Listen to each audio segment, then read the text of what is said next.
Hello আমার প্রিয় বর্ধমান বিশ্ববিদ্যালয়ের অন্তর্গত যেসব ছাত্রছাত্রীরা চতুর্থ সেমিস্টারে ইতিহাস মেজর নিয়ে পড়াশোনা করছো তাদের সুলতানি যুগের ইতিহাস থেকে আমি সাজেশন বলে দিচ্ছি, যেই কোশ্চেনগুলো দেখে গেলে তোমরা 100% কমন পাবে। তাহলে শুরু করা যাক আজকে আমাদের সাজেশন সুলতানি যুগের ইতিহাস থেকে।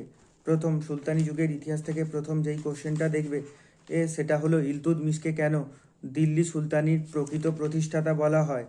তারপরের কোশ্চেন দেখবে মধ্যযুগীয় ভারতবর্ষের রাজিয়ার সিংহাসন আরোহণের গুরুত্ব। তারপরের কোশ্চেন সুলতান রাজিয়ার কৃতিত্ব আলোচনা করো। তারপরের কোশ্চেন দেখবে বলবনের রাজতান্ত্রিক আদর্শ বর্ণনা করো।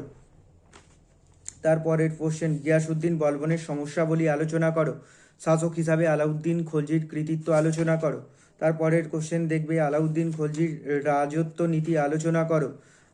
আলাউদ্দিন খলজির মঙ্গল নীতি কেমন ছিল, এই কোশ্চেনটা দেখবে। তারপর আলাউদ্দিন খলজির বাজারদর নিয়ন্ত্রণ সম্পর্কে আলোচনা করো। তারপরের কোশ্চেন দেখবে আলাউদ্দিন খলজির দাক্ষিণাত্য নীতি বিশ্লেষণ করো। খলজি বিপ্লবের গুরুত্ব আলোচনা করো। তারপর মোহাম্মদ বিন তুগলককে কি বৈপরীত্য সংমিশ্রণ ছিলেন নাকি আলোচনা করো। তারপরের কোশ্চেন দেখবেন রাজধানী স্থানান্তর বিষয়ে মোহাম্মদ বিন তুগলকের সিদ্ধান্ত কি যুক্তিযুক্ত ছিল। তারপর মোহাম্মদ বিন তুগলককে পাগল রাজা বলা যায় কিনা তা আলোচনা করো। মোহাম্মদ বিন তুগলকের প্রশাসনিক পরীক্ষা নিরীক্ষাগুলি লেখো। মোহাম্মদ বিন তুগলকের ব্যর্থতার কারণগুলি লেখো। ফিরোজ শাহ তুগলকের জনহিতকার কার্যাবলীর বিবরণ দাও। তারপরে দিল্লি সুলতানি সাম্রাজ্যের পতনের কারণগুলো আলোচনা করো। ফিরোজ শাহ তুগলকের ধর্মনীতি দিল্লির পতনের জন্য কতখানি দায়ী ছিল আলোচনা করো। তারপরের কোশ্চেন দিল্লি সুলতানির অবক্ষয়ের জন্য ফিরোজ তুগলক কতখানি দায়ী ছিল। ভারতের ইকতা ব্যবস্থার বিবর্তন ব্যাখ্যা করো। ইকতা প্রথার প্রধান বৈশিষ্ট্যগুলি লেখো। তারপর সুলতানি যুগের শিল্পকলা সম্বন্ধে লেখো। ভক্তি আন্দোলন বিষয়ে একটি সংক্ষিপ্ত টিকা লেখো। তারপরে দেখবে ভক্তি আন্দোলনের উৎপত্তি ব্যাখ্যা করো।